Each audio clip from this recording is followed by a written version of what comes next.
Again, I want to remind everybody that this is a whole month of celebration. One of the celebrations will be at the Museum of Natural History. Another one will be at Waterfire with the Rhode Island School of Design. But right now, what I want to do, and this is all being sponsored by the NASA Rhode Island spacecraft. But right now, what I want to do is to introduce Carter Emmart. He's the museum director of Astrovisualization in the Department of Education at the American Museum of Natural History in New York. If you've seen any of these movies, Journey to the Stars, Cosmic Collisions, Dark Universe, he was the director of all those programs. Carter grew up in New Jersey, and as a 10-year-old had a chance to visit the planetarium in New York and became enthralled. He went on to work at several locations, including NASA, but ended up at the museum redefining the idea of how you visualize space using multiple media. He's one of the original team members of the NASA-funded Digital Galaxy Project, and is also responsible, working with students, for the open universe. Right now, rather than go on, I just want to make sure that you have a chance to explore the different planets and landscapes. I spent 2.5 hours with Emmart at the Hayden Planetarium, exploring different portions of Mars and the Moon. It was mind-bending, and was in part responsible for the idea to bring the Museum of the Moon here. So Carter, I want to bring you up and introduce Carter Emmart.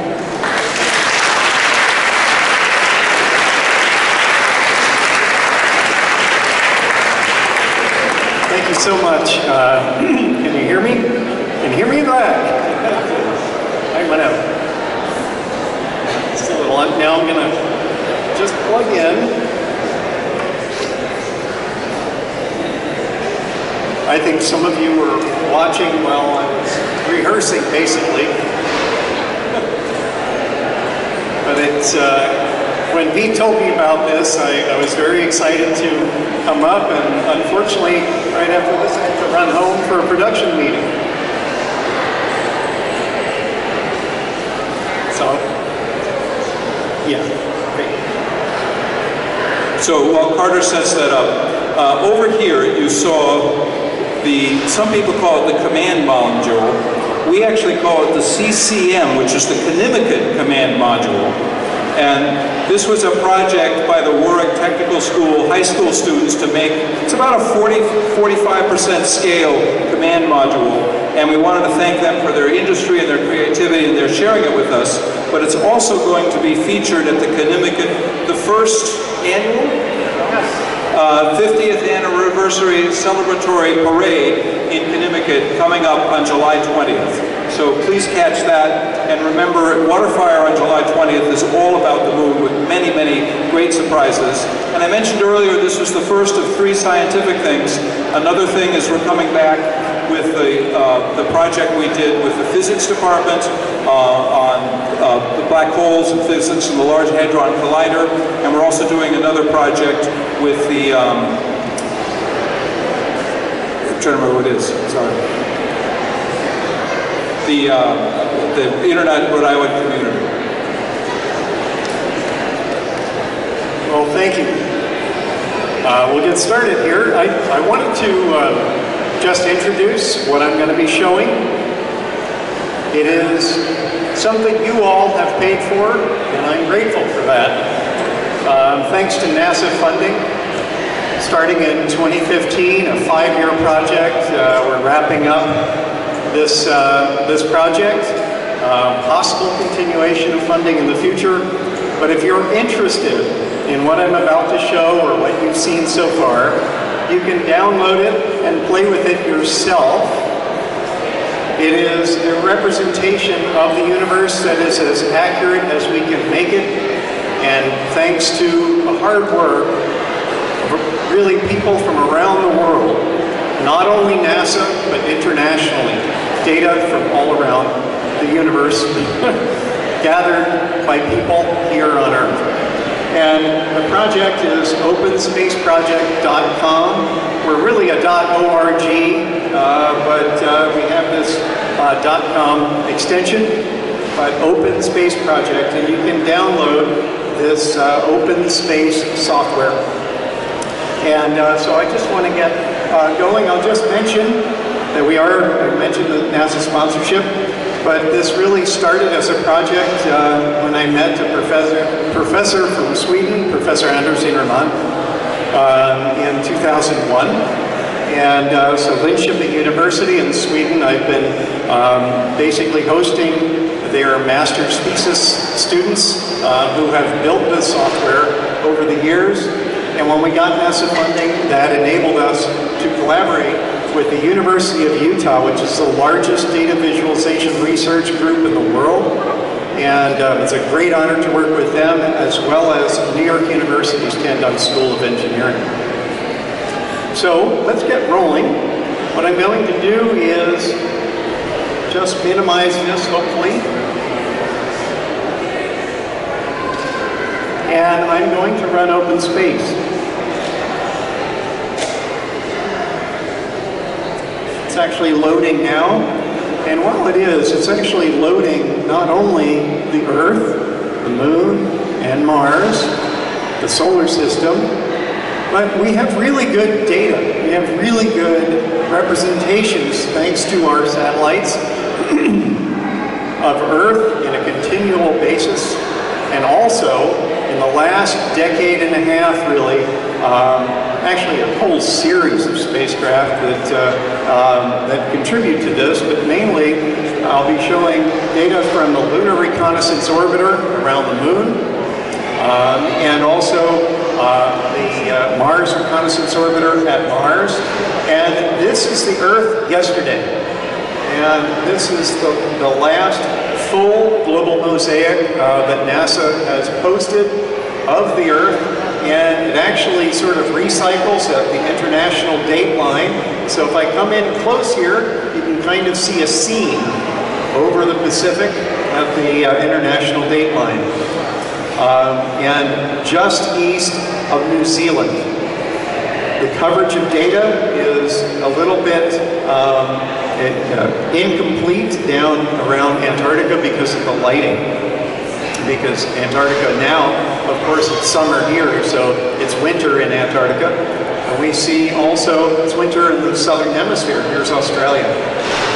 Now, what we've done is we take the satellite data and we put in also a physics-based atmosphere that you can see, so that we're representing that properly. And if I come around the night side, you'll be able to see the city lights. There we can see the lights of Sao Paulo, Rio de Janeiro, and other cities farther down, Buenos Aires. But if you actually want to see what this looked like last night, I can do that for us. So I'm just going to bring up my menus that you're not going to see, hopefully, on screen. But also you see those lines. Those lines are the orbits. Those are the trails of the planets around the sun. And right now, the sun is in Gemini. And so if I bring my cursor over, I can point out Pollux, Castor, and actually if I just navigate down a little bit, like so, we can see the constellation Orion, Orion's belt. But we don't see that because when the sun is up, it's of course daylight now. Well, it's nighttime here, but we don't see the stars next to the sun. But the astronauts could. The sun is blazingly bright. Let me come down here just for the Earth at the moment. I have to go through this and just open this up. And, okay, just a moment. Bear with me, there's a lot to this. But what I want to turn on is actually the Earth last night. Now first, this is going to give us the image of today. But then, because the moon has been in a crescent phase, it throws a little light, so we're seeing some illumination from the moon, but also just the ambient light light and the city lights as we see. But this was last night. So if I come over to here, you see Africa. We actually may be missing some data since that doesn't seem to be coming in. But suffice to say, I want to get to the moon. So we'll just leave that like this. And as we look up, oh, also, the farthest thing that you can see in the night sky with the naked eye is the Andromeda Galaxy. And we show that here, just off of, this is the constellation Andromeda, here's Pegasus. And so everything is in the right place because we're using an ephemeris, or basically a locator for where everything is from NASA. So this is actually, all these positions are generated. What did we do 50 years ago? We achieved the moon, 240,000 miles away from the Earth, 400,000 kilometers. This is where the moon is. This is as far as humanity has ever reached into space. And so what I'm going to do now is just target the moon instead of the Earth.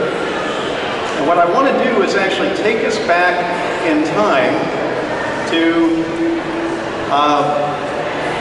50 years ago, coming up on July 20th. And so I'm going to now just, things move just a little bit.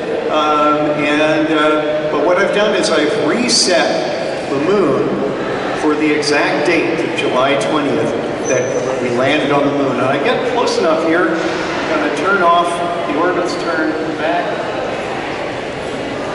There.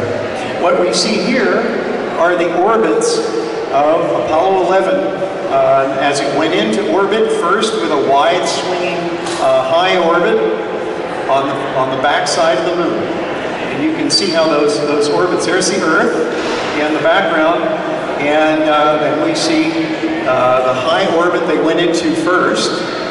These orbits had to be reconstructed by our colleague Ernie Wright at NASA's NASA Goddard Space Flight Center, and he works through the Science Visualization Studio, and he shared these orbit reconstructions with us. And then if I come closer, we can see the multiple orbits of Mike Collins going around the moon, waiting for Neil and Buzz, who had departed on this line that we see much closer down to the surface, and that they were in an orbit that if they were not thrusting with their engine from the lunar module, that orbit intersects the moon and they would have crashed. And so the idea was to ride that column of flame all the way down to the lunar surface. And so we're coming in now. I'm sort of pulling in and out, but I'd like to give you a sense that if you look at the moon tonight of what you might see. Now this is sort of a full moon. Let me adjust this so that we can actually see what the moon looked like at that time. So I'm just going to come up and go down into do that.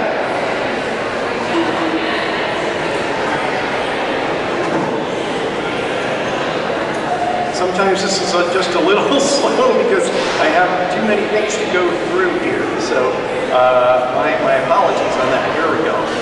And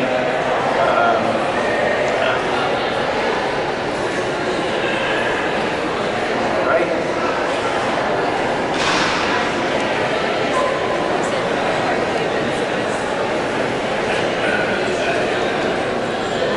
So what I want to do is actually turn the lighting on so that, there. And this is how you would see the moon tonight. And to do this, I'm just going to brighten this up a little bit. I'm not sure if these lights could be dimmed a little, because you don't really need to see me, you just need to see that. So, I'm just going to make some adjustments, as I did. And what I'd like to do is actually, thank you very much.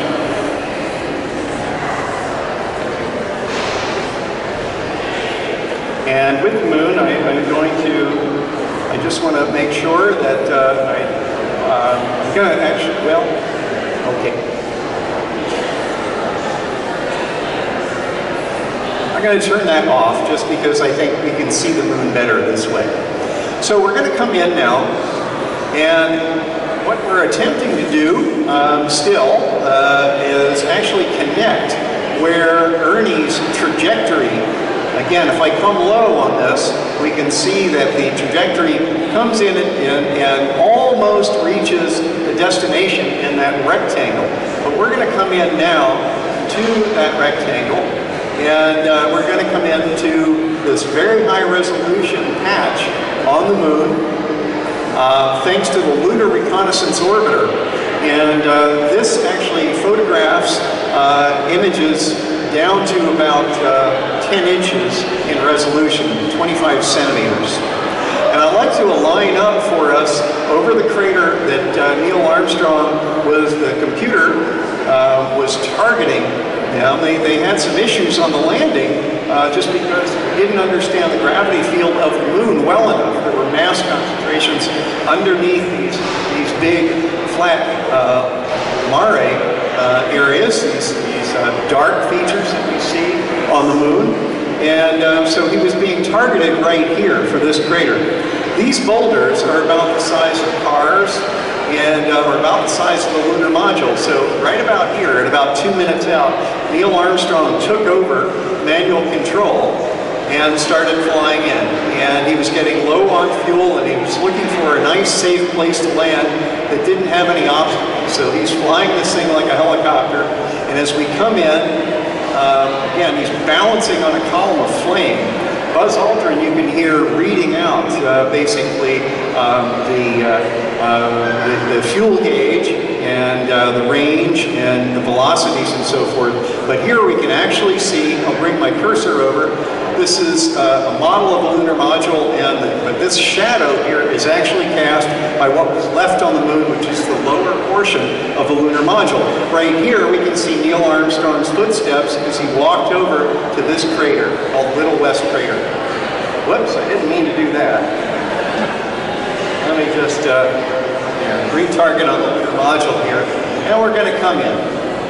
So coming in closer to the lunar module, we see it on the ground. This is photogrammetry that I did at the National Air and Space Museum in Washington, D.C.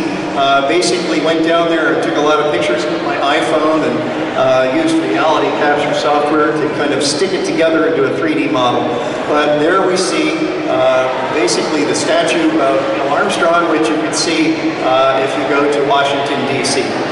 And we can see that there's a fold-down piece of gold-covered structure there, right here, which is where the TV camera was, so that we could all watch Neil come down the ladder. For myself, I was 8 years old. I remember sitting under the dining room table and noticing that when the first TV transmission started to come through, the image was upside down and they had to flip it around. And then we saw Neil come down and take his first step. And then Buzz came a little bit later, about 20 minutes later, and followed. What I'd like to do now, you still see the orbits. Mike Collins is orbiting above. He tried desperately to look down to see Eagle sitting on the surface, but he couldn't see it. He had a little bit of a telescope, a sextant, to actually do star sightings, and so he was looking, but never quite saw Eagle sitting on the moon. But actually in the transcript you can hear him looking, but he couldn't see any TV, but he could hear the radio transmissions. Let's pull back. So this is the crater, West Crater, Little West Crater that Neil Armstrong walked over to, and this is the crater that Neil had to fly past in 2 minutes before landing. And he landed with, some believe, about 20 seconds of fuel. And my friend Andrew Chaikin, who's a historian on Apollo, interviewing Armstrong, Neil Armstrong said to Andy, he said, well, actually 20 seconds is a long time. That's a test pilot speaking for you. But as we leave here, Apollo 11, I wanted to just do this to appreciate that lonely little spot, which is where the lunar module is. 2 humans, for the first time on another world, the first time that we had visited somewhere else in the universe. And then the universe of stars beyond, our Milky Way galaxy that we can see across in the background here. So, as I pull back and fly open space here, I thought I'd like to take us to the last Apollo landing site, Apollo 17. And to do that, I can switch gears here, and I have to pull out. Actually, if you're looking at the moon tonight, you may be able to see, I'll just point out what we've been looking at, pull back past the orbits, and we'll swing around the lunar module here. And so what we're now seeing is the Sea of Crises. This is Mare Crisium up here. And this is the Sea of Tranquility, where we landed, right here. And down here is Mare Nectaris, the Sea of Nectar, and over here is Mare Fecunditatis, the Sea of Fertility. And up here, the Sea of Serenity, and then the Sea of Rains, Mare Imbrium. So when you look at this, if you're looking for Apollo 11, come down here, look for this crater, Mascaline. Over here, we see Ritter and Sabine. And not far, really, but just up a little bit, but in the mountains of the moon, we landed in December of 1972, Apollo 17. And so what I'd like to do is now switch gears and pull out a little bit, like so, and I'm going to first clear what I have here, load up Apollo 17. When I do, it actually resets the clock, and that jumped us to the far side of the moon. Notice how the far side of the moon, you hardly have any dark features. It's mostly what we call highlands, or the highly cratered, saturated craters. And this is Mare Orientale. I want to come back to that a little bit. There's the Earth up there. And this is Mare Muscovins and Tsiolkovsky. Russian names. It was in 1959, the Russians were the first to actually get a picture of the far side of the moon. So I'm going to come around now, and let's come on down to Apollo 17, and we're going to roll around, and actually I'm going to switch a data set. Here we are looking at, as this is loading, this is a data set from the U.S. Geological Survey, augmented by a team at the European Space Agency. They're the German aerospace company. And so this is South Massif and North Massif. The height of this mountain is taller than the depth of the Grand Canyon. And what I'd like to do now is actually switch a data set so that we can see the moon in higher detail for that area. So let me just do that.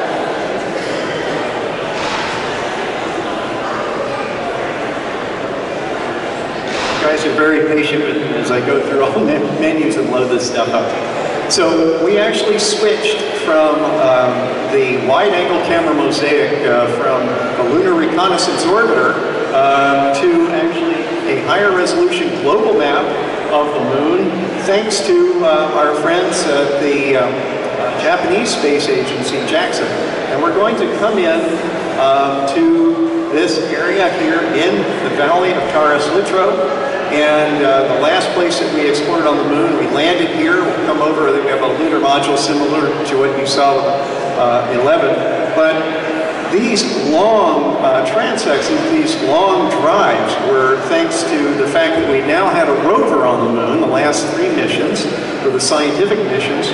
And you may notice here, if I just pull back a little bit, that this mountain, off this mountain, we have these light deposits, and there was a landslide, actually perhaps a couple landslides that came down across the moon, and also that there were boulders that we could see rolling down the North Massif, and also boulders coming down with this landslide, and it half buried a crater that they named Nansen. So let's come up close now to that location, and I want to make sure that I'm targeting something here, so let me just do that for us.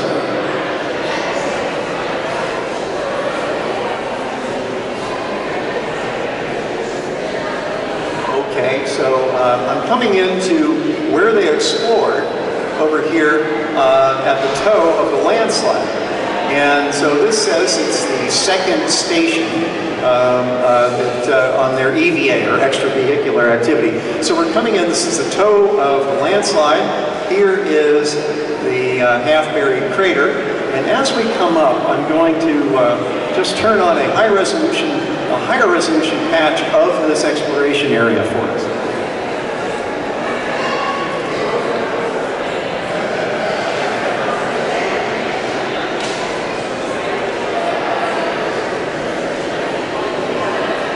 As we do, this actually has a little bit of a scale, and it shows where we parked the car and took the pictures and all that.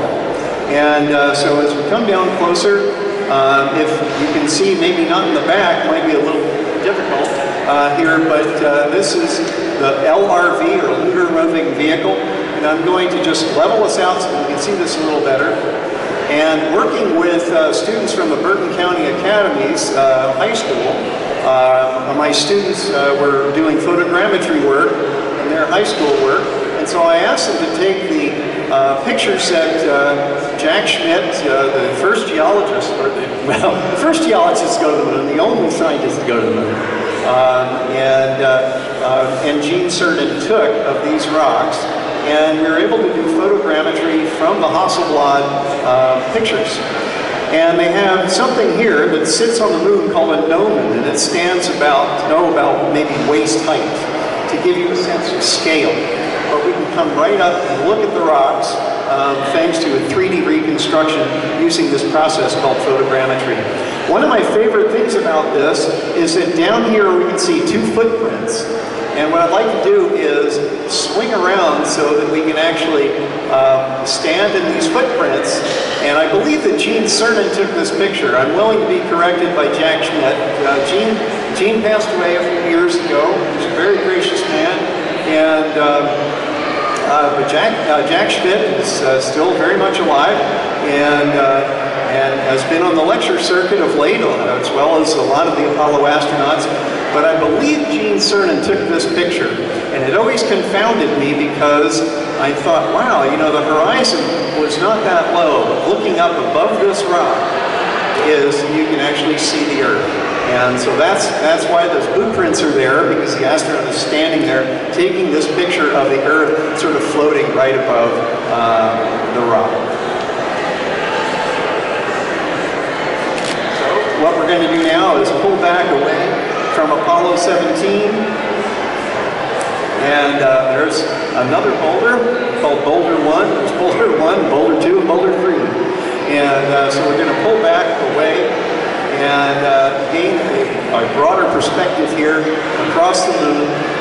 And one thing I'd like to point out is Gene Cernan had to drive the car up and over, you know, this hill. Whoops, I didn't want to do that for you. It's hard to navigate blindly, usually staring at the screen, but here I have to kind of look over my shoulder and navigate for you. But here we can see a dotted line where they have to, where they can see bits and pieces of the rover trail. But with the high resolution photography that's within the last few years, but what's amazing is that Gene Cernan, in driving the rover in this direction, had to sort of dead reckon. And they had maps from the Lunar Orbiter, which was a very sort of height of technology at the time, sort of spy satellite technology. They developed, they took film at the moon, developed the film robotically, and then scanned the film and sent it back to Earth, and where it was then put up on a TV screen and photographed again into film. So it went from analog to digital, and then from digital back to analog. But from this, they were able to plan out where they were going to visit and explore the Valley of Taurus Littrow here. So now we're going to pull back away from the moon, and I just want to gain a little bit of context for you that this area is at the edge of Mare Serenitatis, Serenitatis impact.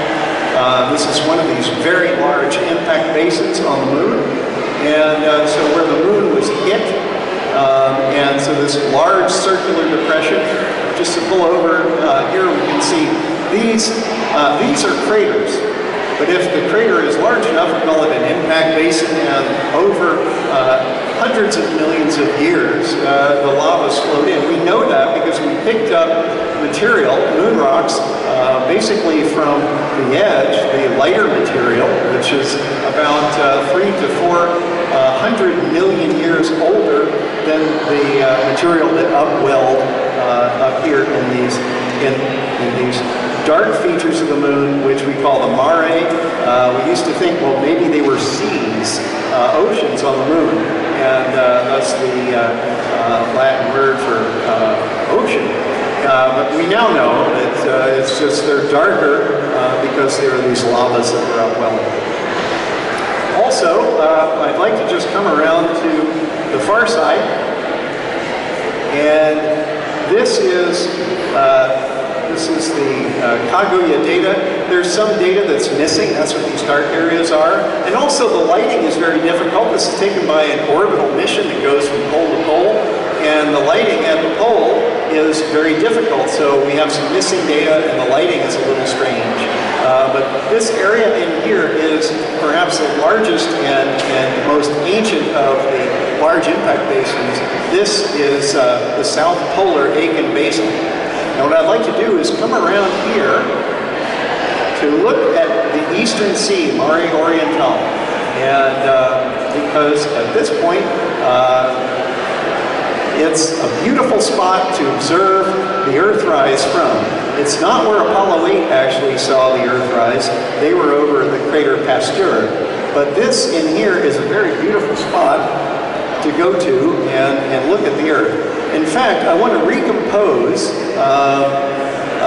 the Earthrise. I want to come in low and close. Actually, I'm still focused on the lunar module on the other, or that rock on the other side. So what I'm going to do is just refocus on the moon and come back in.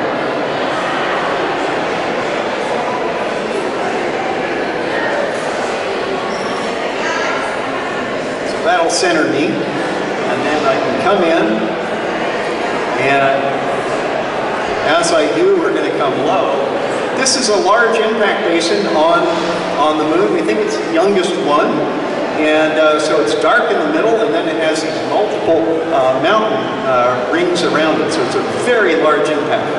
And if we just come in here, there's a beautiful crater called Maunder. You might know of the Maunder minimum with solar observations.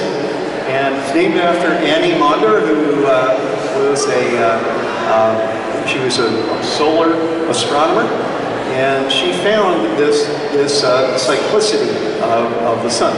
Now, I need to also just turn off my height map on the other side from Apollo 17, so let me do that.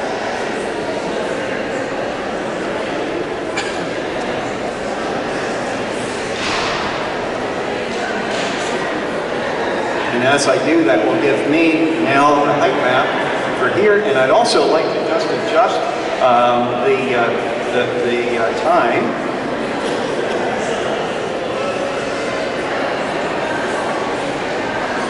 Why I'm doing that is if I go ahead 1 week, we can see what happens with the Earth. And that the Earth, the moon actually vibrates and nutates. And so these are motions. Actually, let me go back. Back 1 week, that's a full Earth. And so there we see the Earthrise. And I just wanted to come over Maunder Crater. And I was telling Pete earlier, who was driving me over here tonight, that if there was a place on the moon where I'd like to have my house, it'd be right on the edge of Annie Maunder's crater. And because right here is a beautiful spot to just see the Earth rising and setting, because the moon does this nutation and rotation. That's my navigation window getting in the way. Once again, I'm sort of navigating, looking over my back. So, Neil Armstrong said something very beautiful. He said that you could cover the moon with your thumb, and he said it didn't make me feel big, it made me feel very, very small. And so just this view of the Earth above the lunar landscape, I think is, especially in comparison, it helped launch the environmental movement, as was mentioned earlier, that going into space is not just about looking beyond, but it's also looking back at home. And so that Earthrise image taken 50 years ago, this past Christmas Eve, was really something that helped launch the environmental movement. So what I'm going to do now is move out beyond the moon. And I'd like to go a little bit to the future. So you saw me winding this up in the beginning, but we want to look toward Mars. So what I'm going to do is I'm going to reset my clock to now. It just rotates the moon to now. And as I pull back farther, I'm going to turn on the orbits, once again like we saw before, so that we can now see basically the layout of the solar system to go forward onto Mars. And so what I'm going to do first is just pull out so that we can see the solar system, the plane of the Earth's orbit around the sun, we call the ecliptic. And so inward toward the sun, first Venus, and then Mercury, and then outward we have, of course, Mars. And so this, I reset the clock to now. I have the stars looking quite bright. I usually, sometimes I like that, having the stars in the background. Sometimes it's a little too much, but suffice to say, we'll just keep them on like that right now. And I'm going to go to Mars.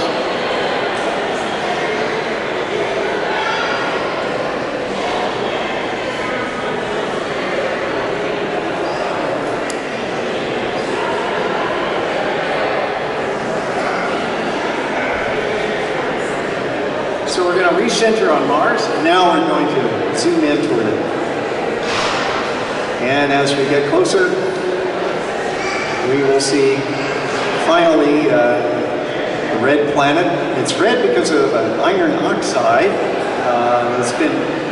It's been sitting there weathering for billions of years. Mars used to have a wet, watery history in the past. We can see that in the geology, but that was about 3 billion years ago. It was around the time life was just getting a foothold on Earth. And here we can see the two moons of Mars. They're called Fear and Terror, or Deimos and Phobos. And so as we get closer, we can see Mars, and I have to make some adjustments here. Here we see features that we saw from Earth through telescopes, these dark and light features. Over here is the Hellas Basin, which is the deepest part of Mars, and that was an impact basin like we see impact basins on the moon. And then up here is Syrtis Major, and just up at the top of Syrtis is where the Mars 2020 rover will be going, and a lot of work is being done here at Brown University. I just saw Jack Mustard before starting the program, and that's right up here, Jezero Crater. But I'd like to take us to something a little more spectacular, because the canyon is really quite an amazing place. And we can also see the atmosphere laying low in the canyon here, so I'm going to adjust time. I'll turn off the orbits, and just going to adjust time a little bit so that we can be a little more favorable.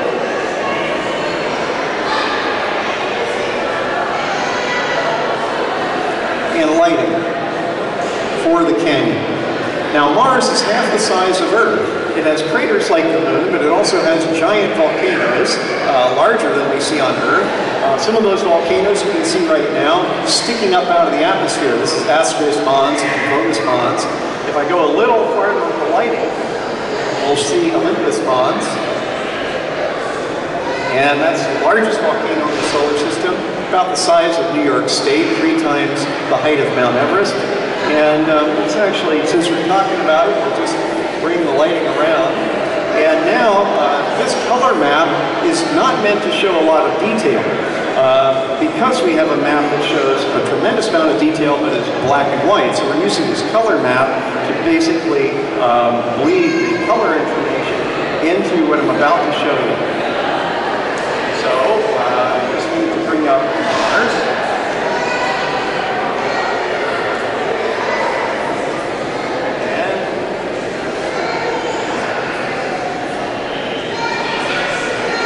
data sets for this. And actually, Jay Dixon was a scientist here at Brown, who's now at Caltech, and we've been working with him to bring in his map, which you're going to see right now. And what he's assembled is data that is as good as 5 meters. So that's a little bit, I like to say 5 meters is a little bit bigger than a car, but smaller than a house, so it's about garage resolution. So is turn to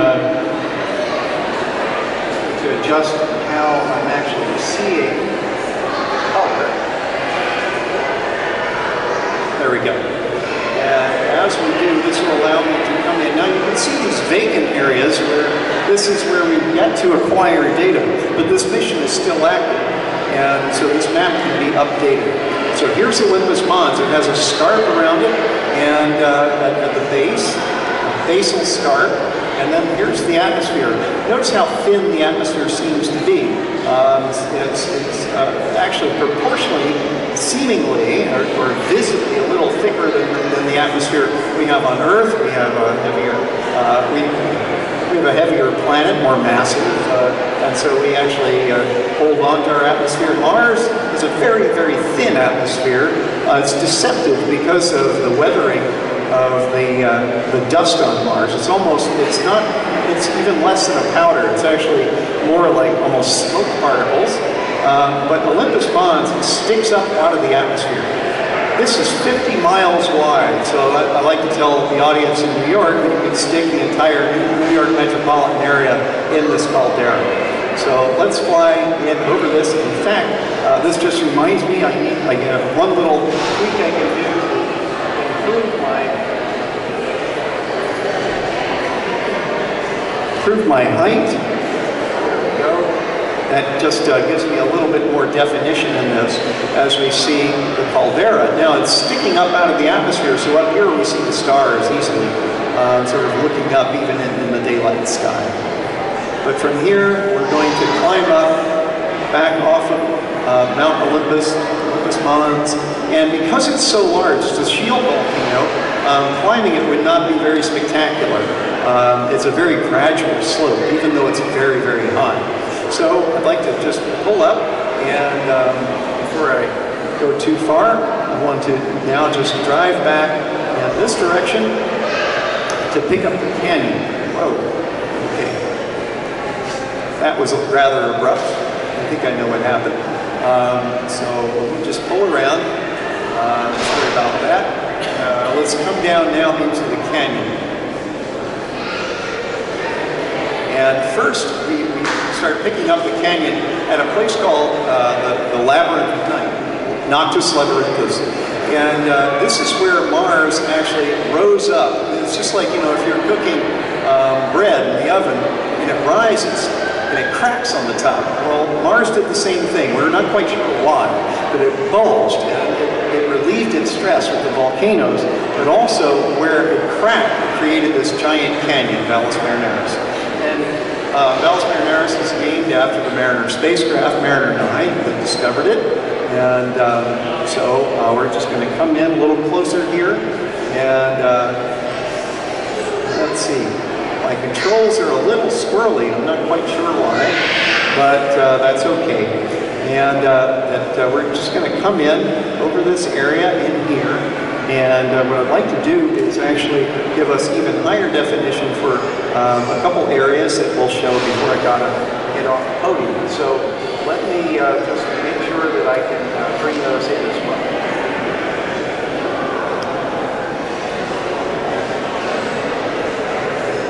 This is where driving this thing gets frustrating, just because we have a lot of options here. So thank you for bearing with me.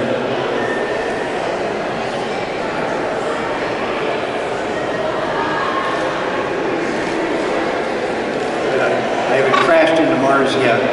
That would be bad. I'm going to turn us back around just for a second. These mountains are quite beautiful. We're not just Labyrinthus. Whoa, so yeah, I'm not sure why that's happening. Let me just try to alleviate that. Whoa, I really not sure why. This is, okay, let me just try targeting this again. That means I'll probably look down, but, okay, good. I think I got my controls back. Something went squirrely when I left the volcano. So first I'll just bring us over to these hills over here. They're quite beautiful, and the lighting of these pictures, so let me just describe what you're looking at.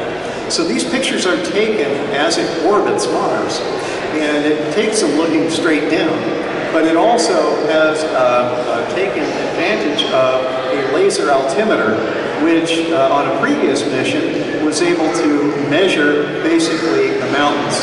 That was augmented additionally by our friends at the German Space Agency with what they call the high-resolution stereo camera.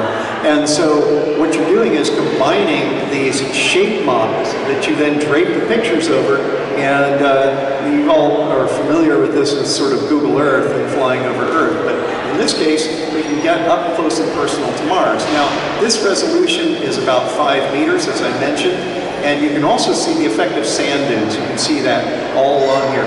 Now, the pictures are taken at about 3 o'clock in the afternoon lighting. And so that allows us to see with the aid of the shadows a lot more detail. And what I'm trying to do now is just, while I'm flying, also add in a higher resolution areas that I want to show you. So I've done that. Add in this.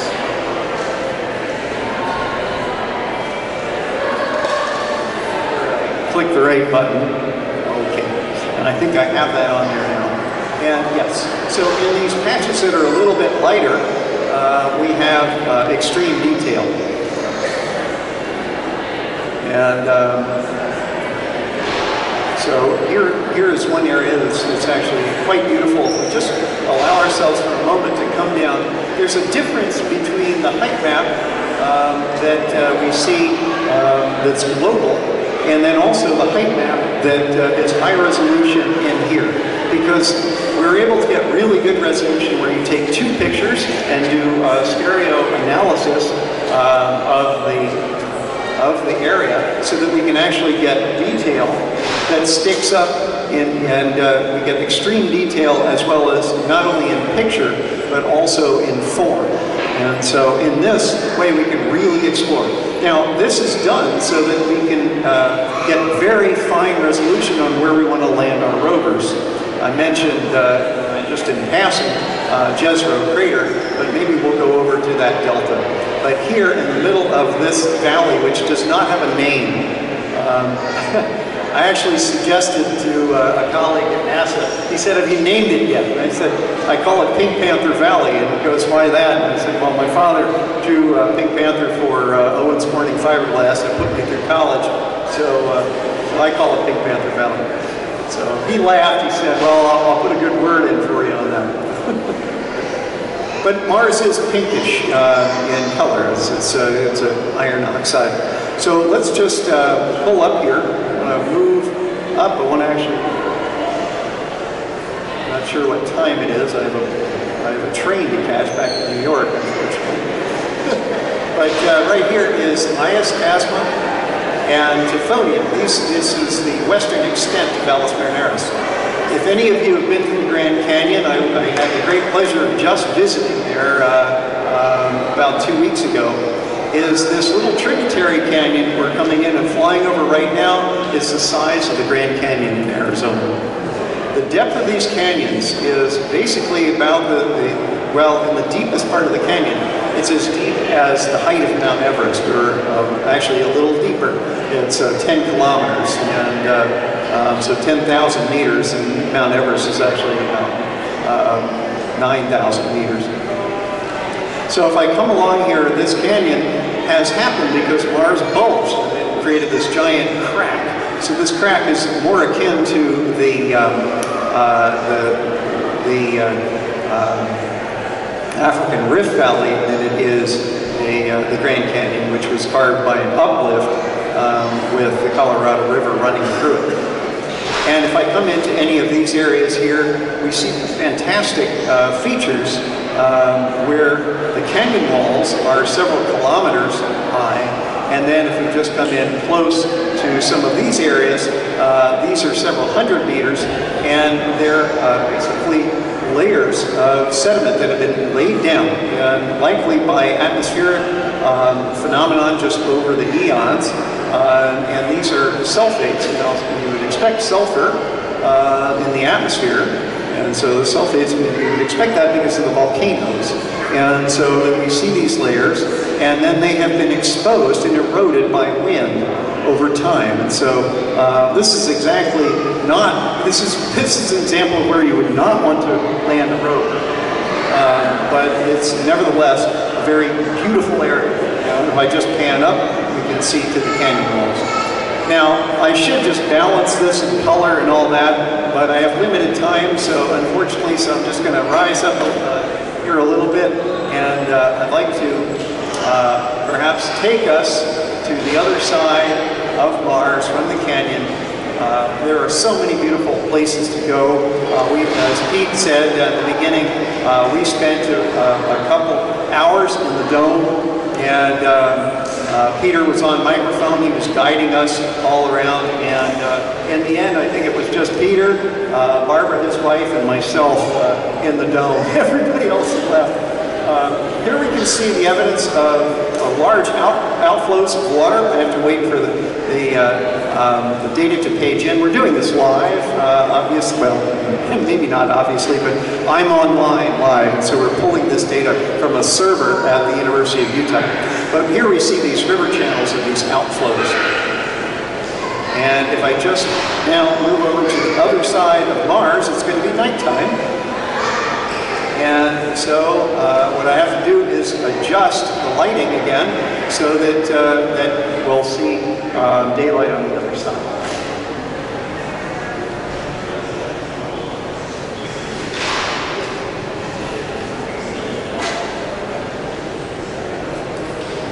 There we go. And just a little more. There's another, so there's that impact basin of Hellas I talked about. There's another one here called Isidis. And what we're going to do now is come in on the future landing site of the Mars 2020 mission. And once again, a lot of work being done here at Brown. I'm not showing the multispectral work that they've done with the CRISM experiment where they look at mineralogy. But if we just come down into this ancient crater, we can actually see, I'm waiting for some of that data to come in. The high resolution is coming in nicely. But the surroundings, we're going to see the edge of Jezero crater, which used to be a lake. And right here is the channel that's flowing into it.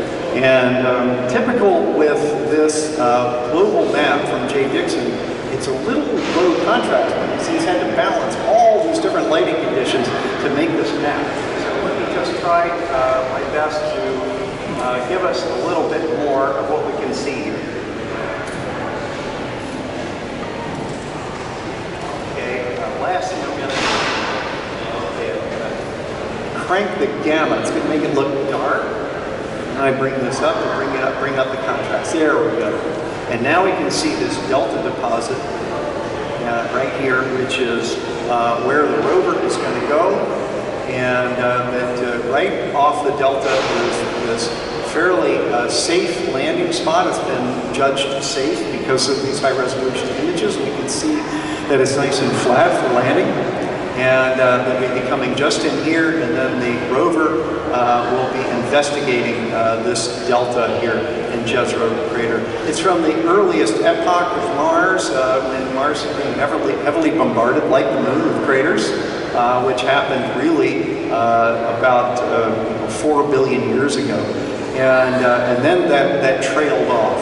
And then Mars had this water period where water was flowing off the surface, accumulating in lows, in lakes like this. And you can tell because of the features that we can see, like this delta. And it stands in relief because the cobbles and gravel that are brought down basically were left, and then the fine material was then blown away. And so this is Jezero. This is the future of where we're going. So I hope you enjoyed some of that. It's always tough to do one of these presentations and fly and do this all live. Thank you. thank you, Peter, for inviting me.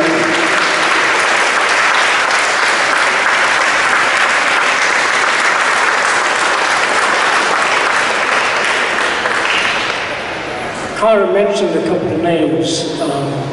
Jack Mustard, he will be giving a talk later this week, or next, I've forgotten which, but look online to find out. Also the guy who actually helped decide where we were going to go for the Mars lander will also be giving a talk on Sunday.